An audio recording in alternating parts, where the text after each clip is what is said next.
Verso a verso. La palabra de Dios, el único alimento verdadero para su vida espiritual.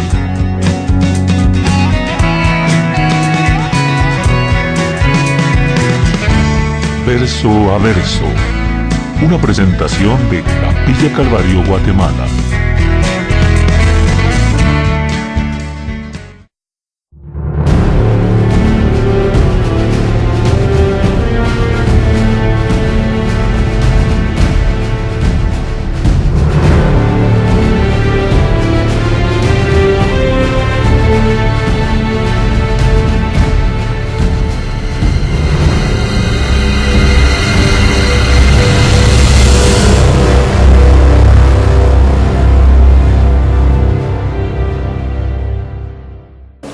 No se turbe vuestro corazón, creéis en Dios, creed también en mí. En la casa de mi Padre muchas moradas hay. Si así no fuera, yo os lo hubiera dicho.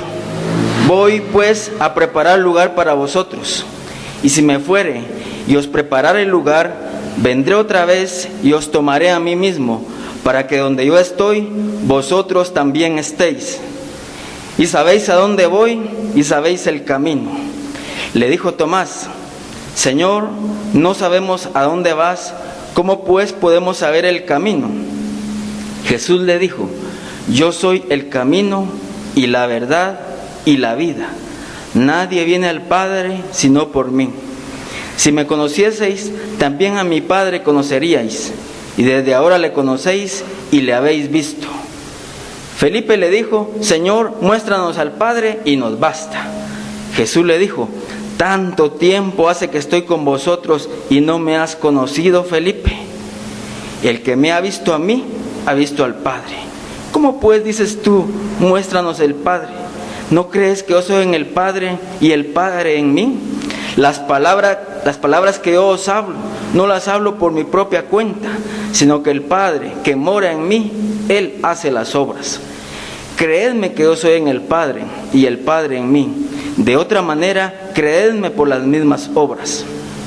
De cierto os digo, el que en mí cree, las obras que yo hago, él las hará también, y aún mayores hará, porque yo voy al Padre.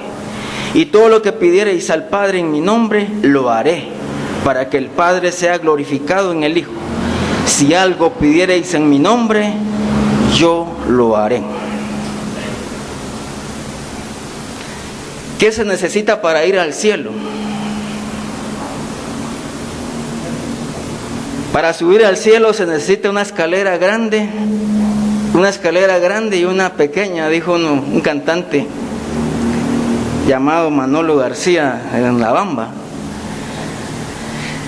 La búsqueda del camino de la felicidad y de la inmortalidad ha sido compartido por muchas personas a lo largo de la historia de la humanidad.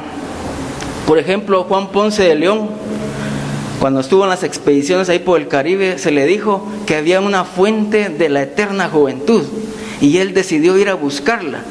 Y en su búsqueda dicen que se cree que llegó a la Florida en Estados Unidos, pero no estaba la fuente de la felicidad y de la eterna juventud. A otros expedicionistas se les dijo que había un lugar mágico llamado El Dorado, que estaba, según se creía, en el virreinato de la antigua Granada. Era un lugar donde había mucho oro, y tanto así que un rey dice que se bañaba en oro y tenía como eterna juventud. Buscaron el lugar, pero parece ser que cuando llegaban al lugar, ese lugar se esquivaba y se desaparecía. Otros han buscado la felicidad a través de la piedra filosofal, que era supuestamente algo que convertía cualquier metal duro como el plomo en oro o plata, y que se creía también que era un elixir de la vida que daba la eterna juventud, la eterna felicidad. Otros creían en un medicamento llamado la panacea universal, que según decían curaba cualquier enfermedad, prolongaba la vida indeterminadamente, indefinidamente, hasta ser eternos. Y muchos han buscado a través de la felicidad, del éxito, la vida eterna. Pero la Biblia señala que el único camino a la felicidad es Jesucristo. Jesús dijo en este versículo 6, yo soy el camino. Jesús es el único camino a Dios, al cielo y a la vida eterna. Y nadie, absolutamente nadie va al Padre si no es por Jesucristo. Dios ha creado al hombre a su imagen y su semejanza. Le ha mostrado cuál es el camino. La vida es un camino. Y el Señor nos ha mostrado y amonesta a su pueblo y nos advierte acerca de cuál es el camino. Paraos en los caminos y preguntad por las sendas antiguas dónde está el camino correcto y andad por él, dice en Jeremías. Y mis hermanos, Dios ha usado a los profetas, ha usado a los predicadores, a los evangelistas para que nos muestren el camino. Dios quiere mostrarnos el buen camino y el único camino que conduce a Dios es Jesucristo. El hombre lo ha buscado a través de las religiones, lo ha buscado a través de las penitencias, lo ha buscado a través de las posesiones materiales, pero nunca ha alcanzado ese camino, esa felicidad. ¿Por qué? Porque el hombre es un egoísta, cree que lo sabe todo, no quiere consejos de nadie. Y la Biblia nos exhorta a escoger entre dos caminos, porque solo hay dos caminos. Hay un camino estrecho, angosto, una puerta estrecha, y hay otro camino que es amplio, y hay una puerta ancha, y muchos son los que van por él. Pero el Señor nos recomienda entrar por la puerta estrecha, y pocos son los que van por ese camino. La Biblia dice en Proverbios 14:12 que hay caminos que al hombre le parecen derecho, pero su fin es camino de muerte, de ruina y de muerte eterna, de muerte por los siglos de los siglos. Esos caminos del hombre, a través de las religiones, a través de muchas cosas, parecen buenos, caminos de éxito, de triunfo, de felicidad, todo tan bonito, todo tan divertido, pero al final conducen a la muerte. Por eso en esta mañana, Jesús es el camino a Dios, vamos a meditar. Jesús es el camino, nosotros vamos en ese camino, mis hermanos. Estas son las palabras más poderosas que pueden cambiar la vida de una persona, las sociedades, el hogar, la familia. ¿Desea usted que Jesús lo guíe? Venga a Él, decídase por el camino a la vida eterna que es Jesucristo, haga lo suyo y crea en Él. En los versículos del 1 al 7 vamos a encontrar que Jesús es el camino al Padre. Acuérdense ustedes, el capítulo 13 nos va a servir mucho de contexto.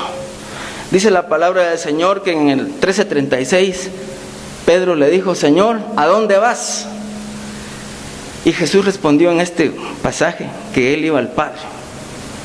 Él iba con su Señor. Su salida del mundo daría lugar para una nueva relación entre los discípulos y Jesucristo. Su misión terrenal, Él ya no la podría seguir llevando a cabo personalmente, sino que iba a ser a través de sus discípulos, a través del Espíritu Santo, que como lo vamos a ver el domingo entrante, 1 de Dios, a través de ellos, y entonces iban a realizar la obra para que Jesús continuara realizando su ministerio a través de su iglesia, a través de los hijos de Dios.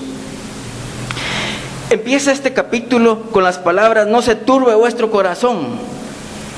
El corazón de los discípulos estaba turbado, estaban tristes, estaban desconcertados, estaban como en shock por tres cosas. En primer lugar, por el anuncio de que Judas Iscariote iba a traicionar a Jesús, aunque ellos no lo sabían en ese momento. De cierto os digo que uno de vosotros me va a entregar. ¿Seré yo, Señor? Decían todos, ¿verdad? Entonces tenía turbado el corazón y la forma de pensar de los discípulos. Para acabar de ajustar, anunció también Jesús que Pedro, el que había dicho: mi vida daré por ti, el Señor le pronosticó que lo iba a negar 3 veces. Y efectivamente así lo hizo. Y la cosa que más les dolía era que Jesús iba a salir de este mundo, se iba a ir, y no sabían a dónde se iba a ir su maestro. Ellos lo habían dejado todo por seguir al Señor. Como se dice, habían quemado los puentes y los barcos y no había forma de regresar. ¿Y ahora quién podrá ayudarnos? Era todo un caos. Ellos seguían todavía con su concepto mesiánico, que Jesús iba a establecer su reino en Jerusalén, iba a restaurar el trono davídico, iba a reinar con autoridad, pero estaban confundidos porque el reino de Jesús no era de este mundo. Jesús pudo observar el rostro de desesperación de estos discípulos. Así está el mundo hoy en día, ¿no? Miren ustedes las caras de la gente. Hay desesperanza, hay tristeza, hay confusión. En un mundo de angustia cantamos aquel canto, ¿no? Donde hay dudas y temor. Solo hay un fundamento, solo hay una esperanza. Es Jesucristo. El hombre no ha podido responder todavía a sus preguntas existenciales. ¿Quién soy yo? ¿Para qué estoy en este mundo? ¿Cuál es mi futuro? Aparte de Jesucristo, eso no se puede saber. Jesús les dice aquí, hay 3 verbos: no se turbe vuestro corazón, creéis y creed. Esos 3 están como imperativos. Y lo que Jesús está diciéndole a sus discípulos es, bueno, ustedes no se turben, hombre. Si creen en Dios, crean también en mí. ¿Por qué? Porque la revelación perfecta y cabal de Dios nos llega únicamente a través de Jesucristo. El que mira al Señor, Jesucristo, mira al Padre. Entonces, lo que nos queda a nosotros es que debemos tener una fe genuina, una fe original, una fe verdadera en el Señor Jesucristo. Y de esa manera se van a ir los temores, se van a ir las confusiones, se van a ir las dudas, se va a ir el caos. Jesús ha venido a este mundo a enseñarnos el camino. Y no solo a enseñarnos, porque Él mismo es el camino al Padre Celestial. ¿Cuántos lo creen? No estéis intranquilos, dice otra versión. Mantened vuestra adhesión a Dios, manteniéndola en mí. No sigan turbándose en sus corazones. ¿Estáis creyendo? Sigan creyendo en mí. Y ahí está una palabra que indica una fe profunda y comprometida con el Señor. El Señor no quiere solo que digamos palabras y frases, sino que tengamos una fe verdadera, genuina, que los dichos, que las palabras y los hechos sean de veras consecuentes. El énfasis de este versículo y el principio espiritual que se desprende acá es que la creencia en Cristo y el Padre es la solución para los corazones turbados. Cuando hay confusión, cuando hay dudas y temores, el Señor es el único que puede calmar la tempestad de nuestro corazón. El término corazón nunca se refiere en el Nuevo Testamento al órgano que tenemos acá, que es como el tamaño de un puño. Se refiere más bien al centro de nuestro ser, físico, espiritual, moral, intelectual. Alguien ha comentado que a veces tiene la idea del alma y a veces tiene la idea del espíritu. Y por eso las emociones de gozo y de tristeza se ha relacionado, que se atribuyen tanto al corazón como al alma. El corazón también es el foco de la vida religiosa. El corazón también es la esfera de operación de la gracia de Dios. Por eso Dios nos dice que guardemos, sobre toda cosa guardada, guardemos nuestro corazón, porque de él mana la vida. Así que si en esta mañana usted tiene temor, si usted está confundido, está turbado, la única solución a sus temores es Jesucristo. Y esta es la buena noticia en esta mañana.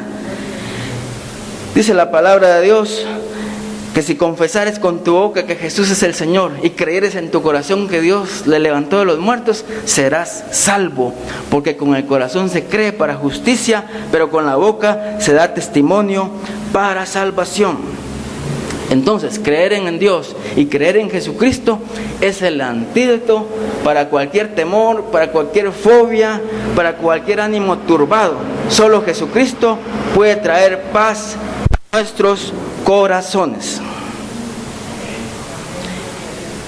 Seguidamente, en el versículo 2, Jesús nos hace una promesa maravillosa. Dice: en la casa de mi Padre muchas moradas hay.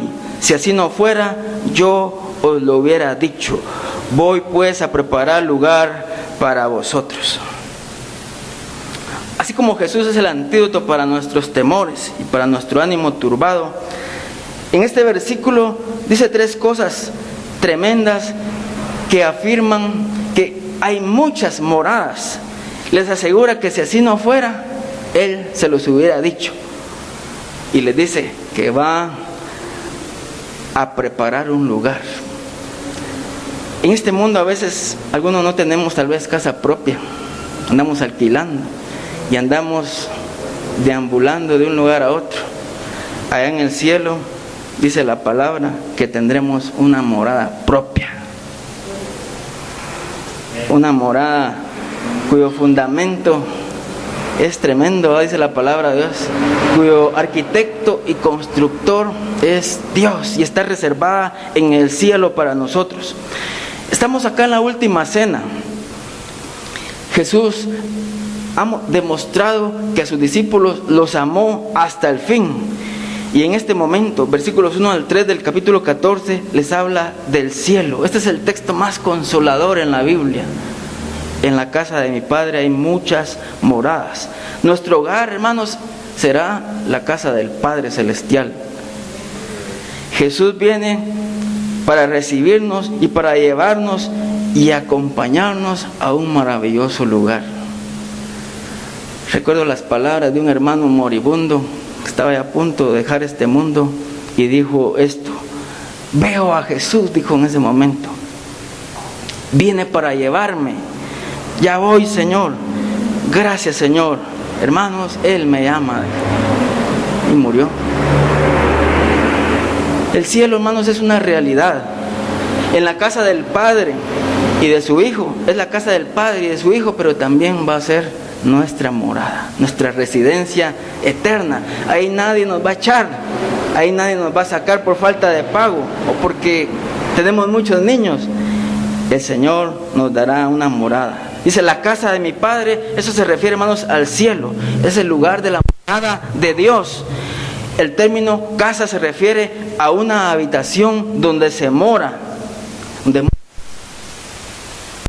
es un edificio. Sin embargo, se entiende que no se refiere a un lugar geográfico. No se van a ir a las luces, no se van a ir a San Ignacio, no se van a ir a un lugar de estos de alta plusvalía, sino que se irán a otro lugar, a una dimensión diferente de existencia. Este término morar es de permanecer. Hay viviendas, hermanos, para muchos, o sea que no vamos a estar amontonados como en un palomar, en un cuchitril, vamos a estar en la casa del Padre. Una versión que se llama la Vulgata dice mansiones, pero según dicen los comentaristas no deberíamos decir mansiones, porque la idea de una mansión es como que es de mucho lujo, ¿no? Jesús no dijo cómo iba a ser la morada, no dio muchos detalles de eso. Seguramente va a ser maravilloso, cosas que ojo no vio ni oído oyó, son las que Dios tiene preparadas para los que le aman. Lo importante saber, hermanos, es que es un lugar totalmente adecuado para nosotros, un lugar espacioso, un lugar maravilloso. ¿Cuántos lo creen? Jesús anuncia su salida, sí, pero va a ser para beneficio de ellos. Os conviene que yo me vaya, dice, más adelante lo vamos a estudiar, porque si yo no me fuera, el Consolador no vendría. Entonces, no se preocupen, hay muchas moradas. Jesús no describe ni ofrece más datos sobre el significado del lugar que va a preparar, y Él mismo va a preparar. No es que le encomienda a alguien, voy pues a preparar lugar para vosotros. Y este parece indicar un lugar fijo, un lugar permanente, mis hermanos. Y si me fuereis y os preparare el lugar, vendré otra vez y os tomaré a mí mismo, para que donde yo estoy, vosotros también estéis. Y si me voy, es una frase condicional que nos indica un resultado o una consecuencia. Además de prometer un lugar preparado especialmente para nosotros, Jesús promete regresar otra vez por nosotros. ¿Cuántos lo creen, hermanos? En 1 Corintios 15, 51 al 54 dice, aquí os digo un misterio, no todos dormiremos, pero sí todos seremos transformados.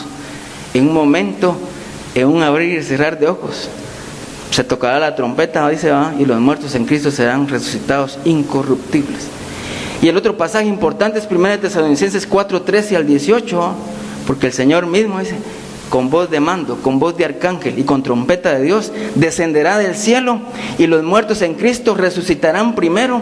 Luego nosotros, los que vivimos, los que hayamos quedado, seremos arrebatados juntamente con ellos en las nubes para recibir al Señor en el aire, y así estaremos siempre con el Señor. Por tanto, alentados los unos a los otros con estas palabras, dice, hermanos. ¿Cuántos lo creen? Jesús nos da la seguridad de un futuro. Nuestro futuro está en Dios y está asegurado. Hermanos, estamos en las mejores manos, en las manos de Dios. Algunos comentaristas opinan que vendría otra vez, se refiere a la resurrección y la unión de Cristo con la iglesia por medio del Espíritu Santo, pero la mejor interpretación es esta que les decía, hermanos, en la segunda venida. Poco o nada, les vuelvo a repetir, se sabe en cuanto al lugar y la morada que Él está preparando para nosotros. No dice las dimensiones y cómo será el material, nada, pero basta con la promesa que Él nos hizo. Porque si Él dijo, lo hará, hermanos. Él es fiel. Aunque nosotros fuéramos infieles, dice, Él permanece fiel. Gloria al Señor. Más que el lugar o la clase de morada, el énfasis debería estar en una unión íntima, inseparable y eterna de los creyentes con su Señor. El verso 4. Y sabéis a dónde voy, y sabéis el camino. Aquí sigue el pensamiento del anterior, donde Jesús anuncia su salida a la casa de su Padre para preparar un lugar para sus discípulos. Él da por sentado en este momento que los discípulos ya entienden a dónde va Él y toda la cosa. Sin embargo, a pesar de que Él se los había hecho con mucha claridad y había dicho varias veces que le era necesario para cumplir las Escrituras, ya les había enseñado el camino, los discípulos todavía no le atinaban. Es curioso, hermanos, que esta palabra, el camino, a pesar de que Juan no la utiliza mucho, fue usada por los primitivos cristianos, y así les llamaban la secta del camino, porque el camino no es un sendero, el camino no es un lugar topográfico ni geográfico, el camino es una persona y se llama Jesucristo.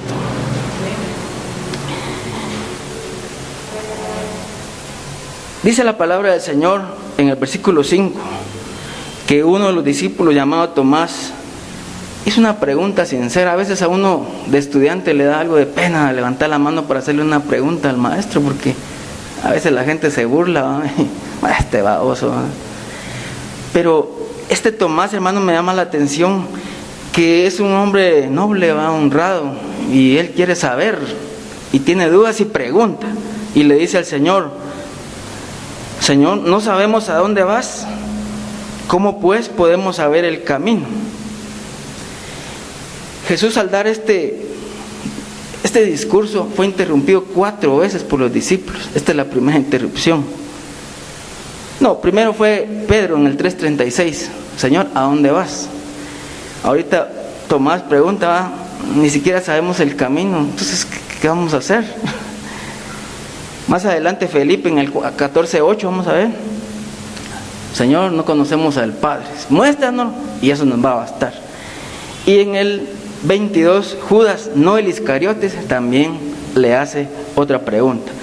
Lo importante es que los profesores no deberían de tener problemas con alumnos que tienen dudas y preguntan, porque a causa de esta pregunta que hizo Tomás, Jesús dio una revelación tan maravillosa de su persona, de su divinidad y de 3 cosas fundamentales que vamos a ver en esta mañana: que Jesús es el camino y la verdad y la vida.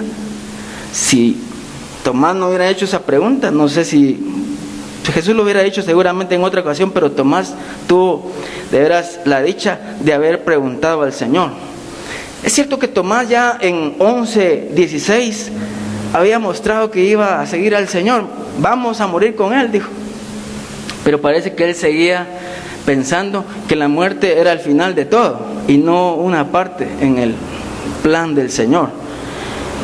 Entonces, con esta pregunta, el Señor respondió con 3 de las palabras más grandes que describen quién es Él.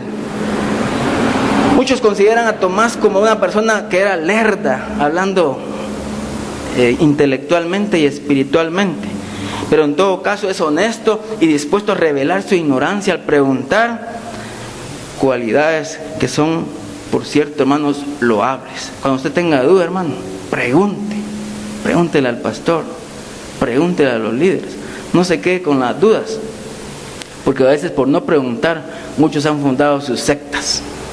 De las iglesias evangélicas han salido los sectarios por hacer una mala interpretación de la palabra de Dios. Entonces Tomás todavía tenía un concepto mesiánico equivocado que incluía el establecimiento del trono de David en Jerusalén.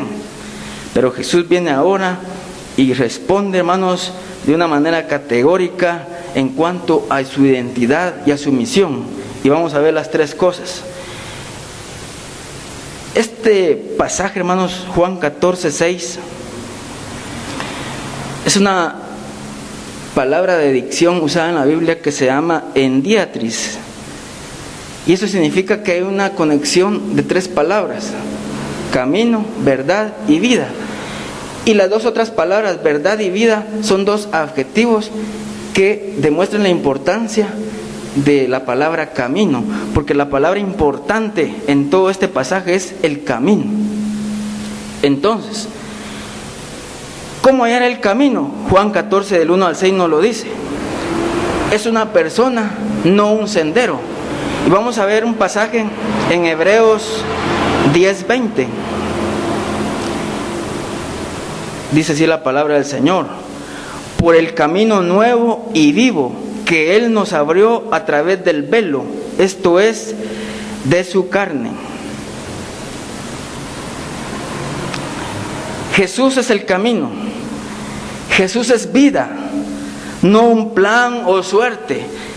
No es una influencia, ni una palanca, ni una catapulta que nos envía, sino que, hermanos, Él, en su persona, es el camino. Él prepara el camino.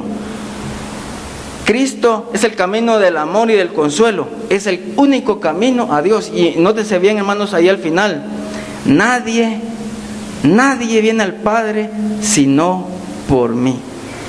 Antes de venir a Jesucristo, seguramente muchos de nosotros buscamos al Padre, buscamos al cielo, buscamos a Dios a través tal vez de la religión, a través de las buenas obras, a través, no sé, de filosofías, pero nunca encontramos, porque el único camino al Padre, al cielo y a Dios es Jesucristo.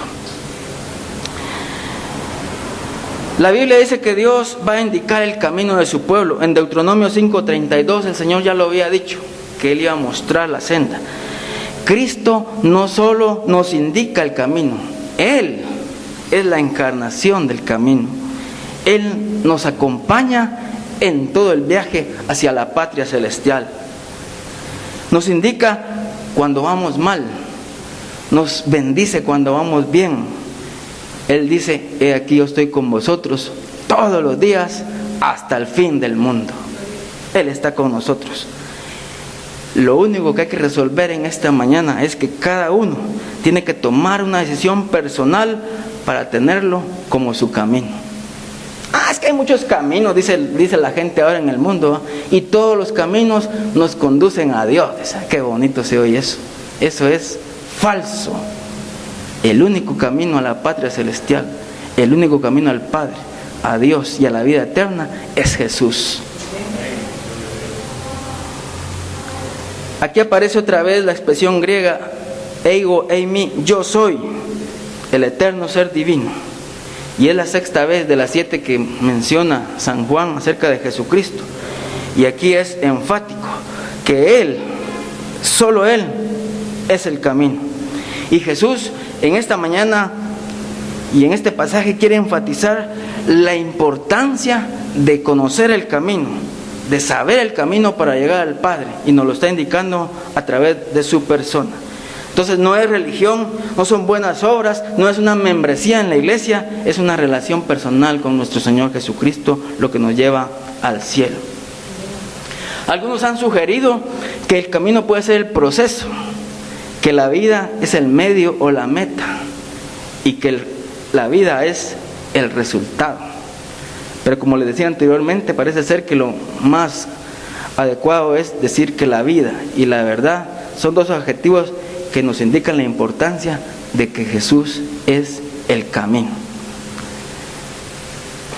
El camino recibe más énfasis, como ustedes lo pueden notar, versículos 4, 5 y 6. Pero Jesús no solo lo explica, lo señala y discute el camino, sino que Él mismo es el camino, mis hermanos. Que quede bien claro en esta mañana eso, porque Él, y únicamente por Él, tenemos redención y vida nueva. Tenemos la vida eterna. Tampoco es un camino,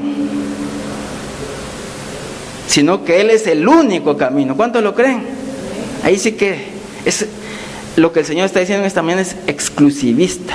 Solo Él y solo a través de Él. Hay un solo mediador entre Dios y los hombres, Jesucristo, hombre. El camino nos habla de una conexión entre dos puntos, ¿va?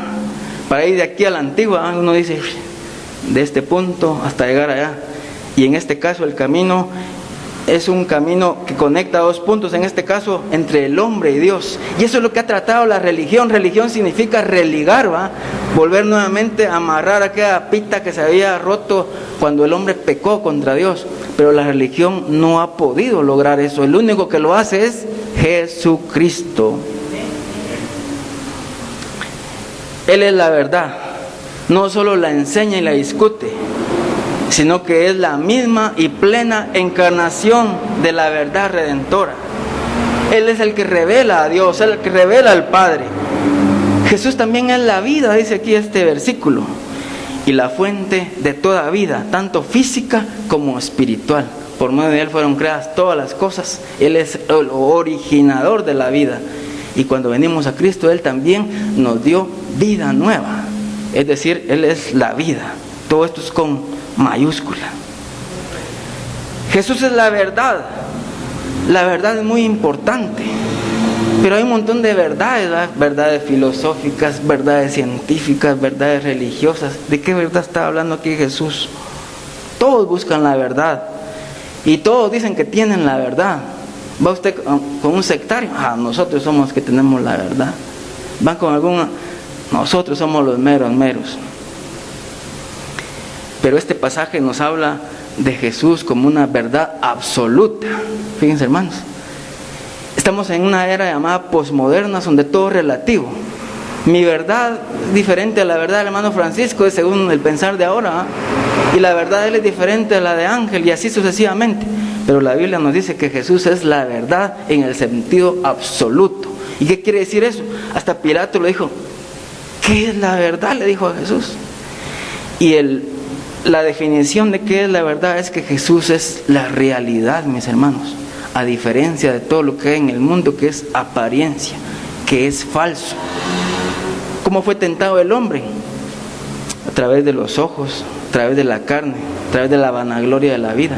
Por eso dice la Biblia en 1 de Juan 2, 15 y 16, no améis el mundo ni las cosas que están en el mundo, porque eso es pasajero, porque todo lo que hay en el mundo, los deseos de los ojos, los deseos de la carne y la vanagloria de la vida, no provienen del Padre, sino del mundo. Y el mundo pasa y sus deseos, pero el que hace la voluntad de Dios permanece para siempre. ¿Por qué? Porque Jesús es la verdad absoluta. Todo lo demás que hay en el mundo es falsedad. Todo lo demás es apariencia. Esa es la verdad que estamos predicando en esta mañana. Él no solamente enseña la verdad, Él vivió la verdad, porque Él es la verdad. Él sufrió la muerte por romper las cadenas del pecado para siempre. Su vida fue respaldada con sus enseñanzas, con sus ejemplos. Puede confiar en cada palabra de Jesús. Otros pueden enseñar la verdad, pero Jesús es la mera verdad, mis hermanos. Y la tercera cosa, Jesús es la vida. Todos quieren disfrutar la vida, ¿no? Vida para que fuera eterna, decía un comentarista. Comamos y bebamos que mañana moriremos, después de esta vida no hay otra. La gente busca la vida en el deporte, en las posesiones materiales y otras cosas. Pero la vida del hombre no consiste en la cantidad de bienes que posee, sino de una relación permanente con Dios. El Antiguo Testamento nos enseña a escoger el camino de la vida. Lo hizo Moisés, lo hicieron los profetas, lo hicieron los salmistas, y siempre decían: miren, hoy les pongo la vida y la muerte, la bendición y la maldición. Escojan pues la vida. Y el que anda en el camino del Señor, dice en Jeremías, que aunque sea el más torpe, no errará el camino, porque Jesús es el camino, la verdad y la vida. En resumen, estas afirmaciones de Jesús expresan los términos más enfáticos y categóricos que su obra, hermanos, a favor de los hombres es absolutamente suficiente y única. Nadie viene al Padre si no es por Jesucristo.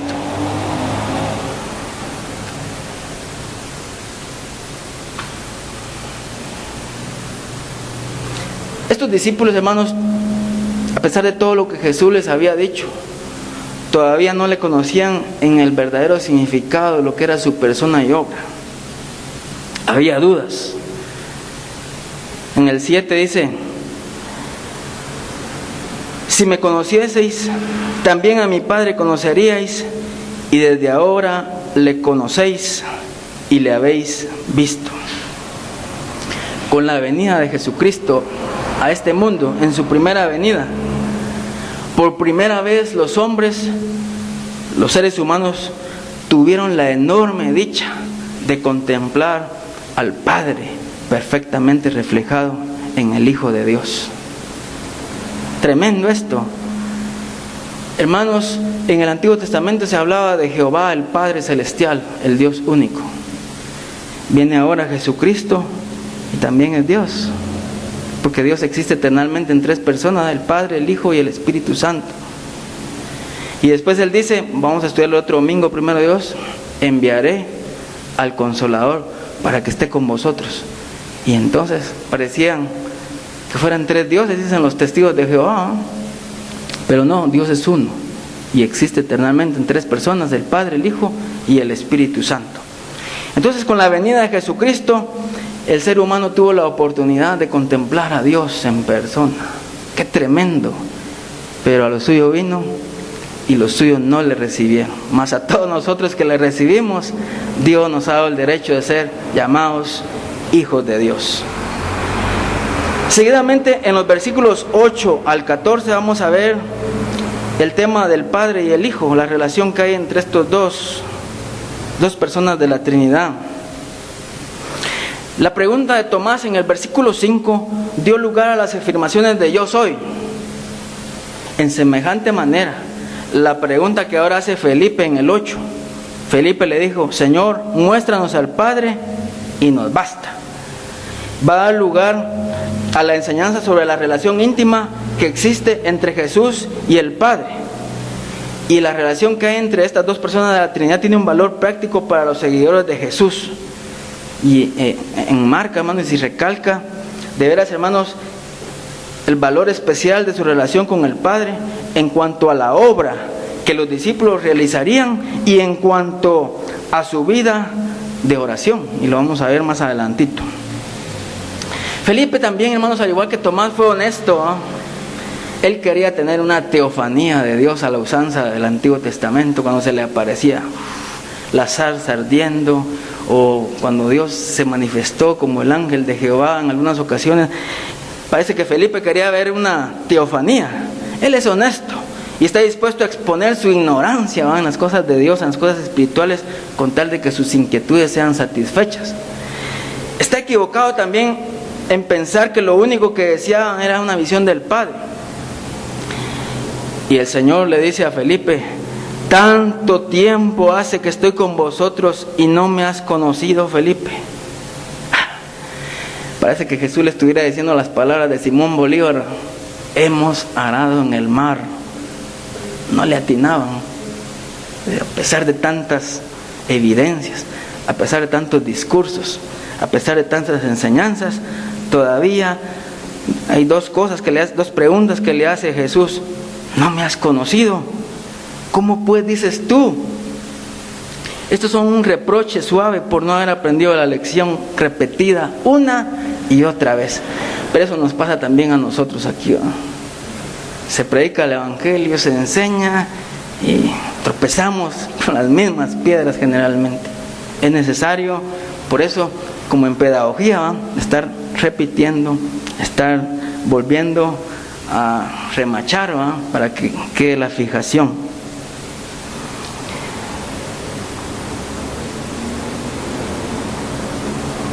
El pronombre tú, que dice ahí en el versículo 9, es enfático.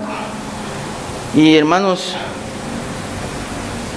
Felipe estaba anclado en la idea tradicional y no podía comprender que el Padre estuviera presente en Jesús. Es que no puede ser, decíalo.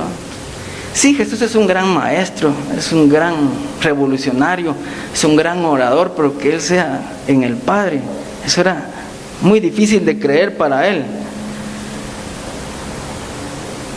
Jesús está sorprendido de que la mayoría de los discípulos, y Felipe fue la voz cantante, pero la verdad que todos estaban en las mismas.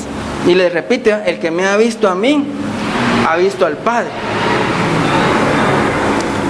Y es que esto de la Trinidad, hermanos, es un misterio que es muy difícil de entender, ¿no? Los teólogos se han devanado y han puesto un montón de ejemplos para que se entienda, pero es muy difícil, nuestra mente finita no es capaz. Lo que más se asemeja, hermanos, para poder a grandes rasgos dar una definición de lo que es Dios, es el triángulo, ¿no? Un triángulo equilátero. Tenemos en una punta, en el vértice, al Padre, al Hijo y al Espíritu Santo. El Padre y el Hijo tienen una relación. El Padre es el engendrador, el Hijo es el engendrado, y el Espíritu Santo procede del Padre y del Hijo, Él es el inspirado. Y todos, hermanos, las tres personas son Dios, el triángulo es Dios. Pero el Padre no es el Hijo, ni el Hijo es el Espíritu Santo, porque son tres personas que tienen sus atributos personales cada uno, y los tres forman la Trinidad, la Santa Trinidad. Y es difícil explicarlo y es difícil entenderlo, pero que el Señor nos ayude, y que al igual que le fueron abiertos los entendimientos a estos discípulos, nosotros también podamos, hermanos, entender estas verdades. Aparte, Jesús en este pasaje está reclamando su plena deidad y el ser uno con el Padre Celestial. Qué mero hombre podría haber dicho estas palabras de Jesús, ¿eh? Nadie jamás ha hablado como Jesús, porque Él es Dios. En el 10, la pregunta, ¿no crees? ¿No crees que yo soy en el Padre y el Padre en mí? Las palabras que yo os hablo, no las hablo por mi propia cuenta, sino que el Padre que mora en mí, Él hace las obras. Esa pregunta se construye de modo que anticipa la respuesta afirmativa. Sigue aquí, hermanos, el énfasis sobre la relación íntima, interdependiente y continua entre el Padre y el Hijo de Dios. La morada de uno está en el otro y viceversa. Esta relación se expresa en todo lo que Jesús dijo e hizo, en palabras y obras. Jesús no dijo nada ni hizo nada sin la intervención y la anuencia del Padre Celestial. Todo lo que Él dijo fue de acuerdo a lo que el Padre le dijo. Si las palabras de Jesús no tenían la evidencia en sí misma de una procedencia divina, las obras, o sea, los milagros, sí las tenían, y con creces. Recordemos, hermanos, que este evangelio según San Juan fue escrito, según el 20, 30 y 31, fue escrito para que nosotros creamos que Jesucristo es el Hijo de Dios, y para que creyendo en Él tengamos vida en su nombre. Entonces esta relación entre Jesús y el Padre sirve de modelo después de Pentecostés, cuando el Padre y el Hijo hablarían y harían su obra en cada creyente y en la iglesia a través del Espíritu Santo, que es la tercera persona de la Trinidad. El verbo soy que aparece aquí, hermanos, es importante. No solo exhorta la creencia en Jesús como persona viviente y divina, sino creerle a Él y creerle también por las obras que Él realiza. Si ustedes no me creen a mí, les está diciendo, pues crean en las obras que he hecho. Hizo, según San Juan, 7 milagros, aunque hubieron muchísimos más. Dice que no cabrían los libros para contar todo lo que hizo, pero se dedicó a relatar 7 milagros. Jesús introduce otra afirmación sorprendente y solemne con la doble exclamación griega en el versículo, dice el versículo 11, creedme que yo soy en el Padre y el Padre en mí, de otra manera creedme en las mismas obras. Leamos el 12, y siempre que está esta frase, de cierto os digo, es algo muy importante que va a decir, es algo como decir, pongan atención, ¿va? Atención, y dice, el que en mí cree, las obras que yo hago, Él las hará también, y aún mayores hará, porque yo voy al Padre. Este es un versículo que también se le ha dado duro, hermanos, máxime en círculos pentecostales y carismáticos. Y muchos han interpretado esto como que uno va a hacer milagros más grandes que los que Jesús hizo. Ahora díganme ustedes, ¿quién de nosotros podrá hacer un milagro más grande que la resurrección de Lázaro, por lo menos? Es cierto que Pedro hizo milagros, ¿verdad?, en el nombre de Jesús. Dice que en el Hechos 3 sanó a un cojo de nacimiento. También cuando lo quisieran engañar Ananías y Zafira, murieron, ¿verdad?, fulminados por Dios. Dice que a veces Pedro pasaba y solo con la sombra del apóstol la gente se sanaba. Y en Hechos 19 también dice de Pablo que cuando había un enfermo, los mismos paños de Pablo los llevaban y la gente al ponérselos se sanaba. Pero mis hermanos, hay que entender en esta mañana que lo que dice ahí, el que en mí cree, las obras que yo hago, Él las hará también, y aún mayores hará, porque yo voy al Padre. Y podríamos decir en esta mañana que esto está hablando en términos espirituales. Por supuesto que Dios es Dios y puede hacer milagros el día de hoy, pero no que vamos a hacer, si Jesús hizo 100 milagros, vamos a hacer 200 y más grandes. No, está hablando en términos espirituales. Lo que pasa es que Jesús, cuando estuvo en sus 3 años y medio en el ministerio terrenal, estuvo limitado al tiempo y al espacio. Ahora Jesús, a través de su iglesia, a través de sus discípulos, que son millones de millones lavados con la sangre de Cristo, va a poder hacer y moverse más en todas las regiones del mundo. Y la resurrección de alguien que está muerto espiritualmente y vuelve a la vida es más grande que una resurrección del hijo de la viuda de Naín, que la resurrección de Lázaro, que la resurrección de Dorcas, porque ellos resucitaron y volvieron a morirse. Pero ahora los discípulos van a poder efectuar esas resurrecciones en el nombre de Jesús, ¿va? Y Él los dio vida, dice, cuando nosotros estábamos muertos en delitos y pecados, y esto va a ser algo más grande. Cuando Pedro predicó en el día de Pentecostés, 3,000 personas aceptaron al Señor. Y en otro mensaje 5,000 personas. Es decir, hermanos, y todos los misioneros, hermanos, y todos los predicadores, y todos los evangelistas, y todos los que predican la palabra, hermanos, están llevando a cabo una cosecha en los 4 vientos de todo el mundo, en todas las regiones de la tierra. Entonces la obra de Jesús continúa a través de su iglesia, y eso es algo más grande. Cosas mayores que estas hará, porque yo voy al Padre.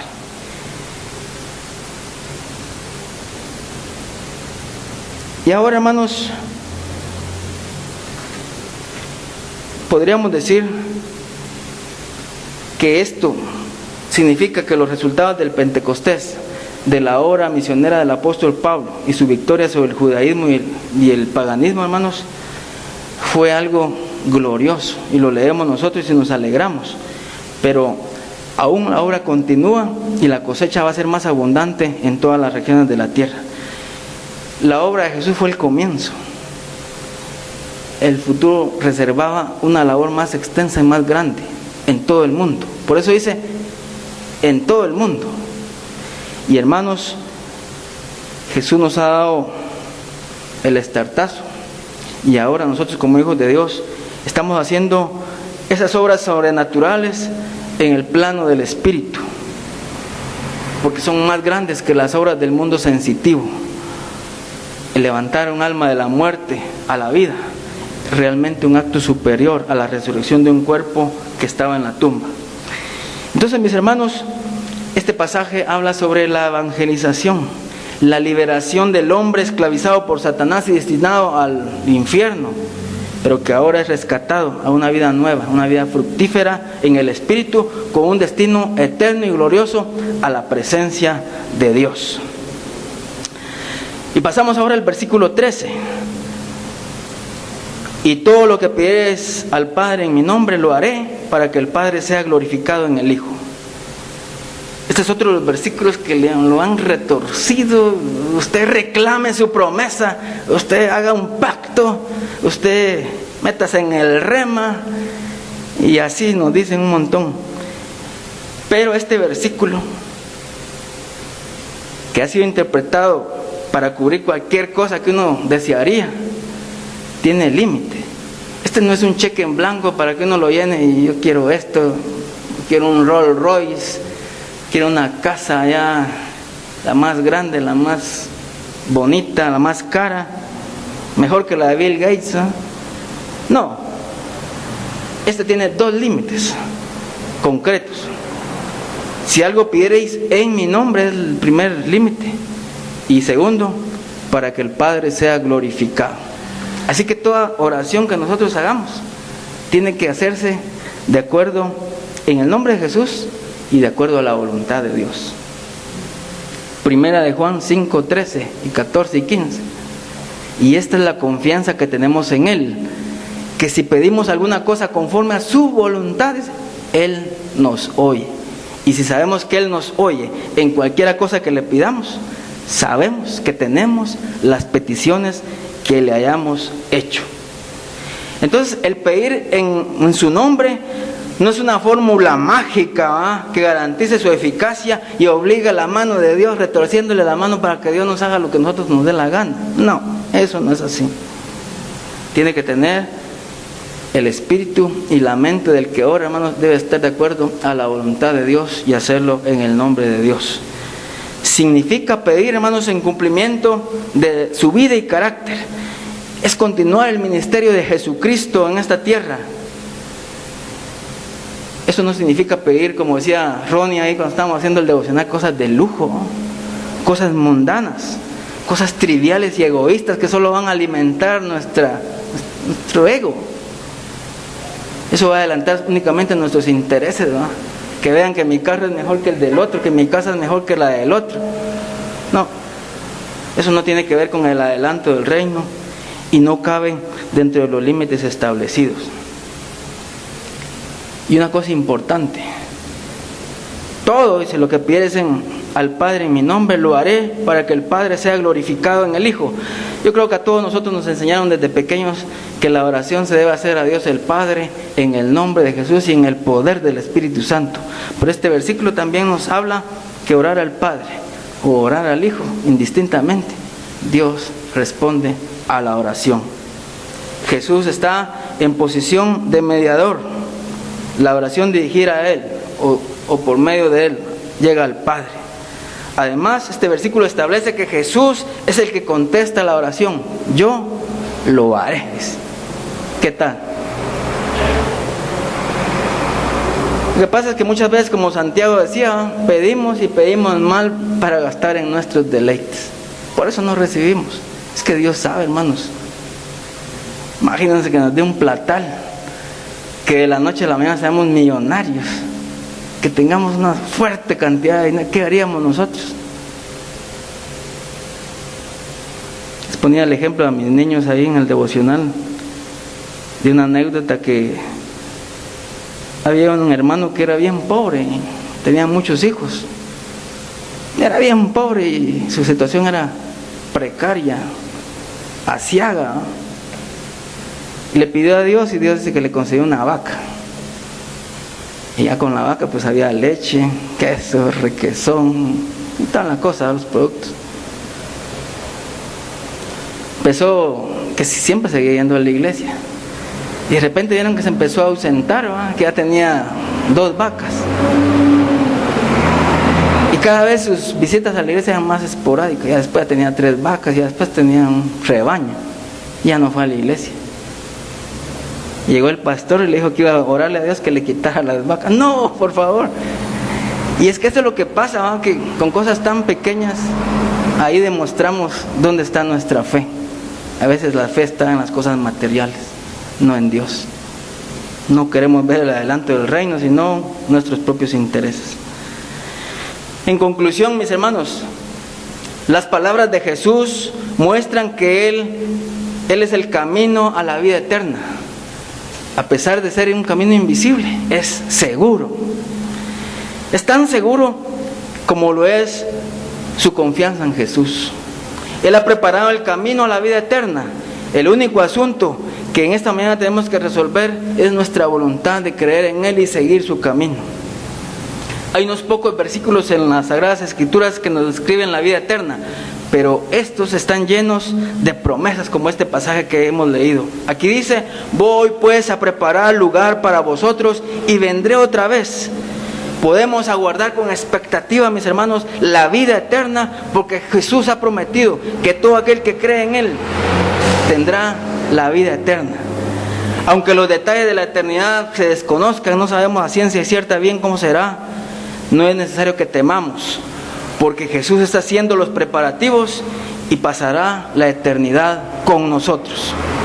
Este es uno de los pasajes más básicos e importantes de las Escrituras. ¿Cómo conoceremos el camino hacia Dios? Únicamente a través de Jesucristo. Él es el camino a Dios porque es a la vez Dios y hombre. Al unir nuestras vidas a Él, nos unimos con Dios. Confíe en Dios que Él le llevará al Padre y que todos los beneficios de ser su hijo serán también suyos.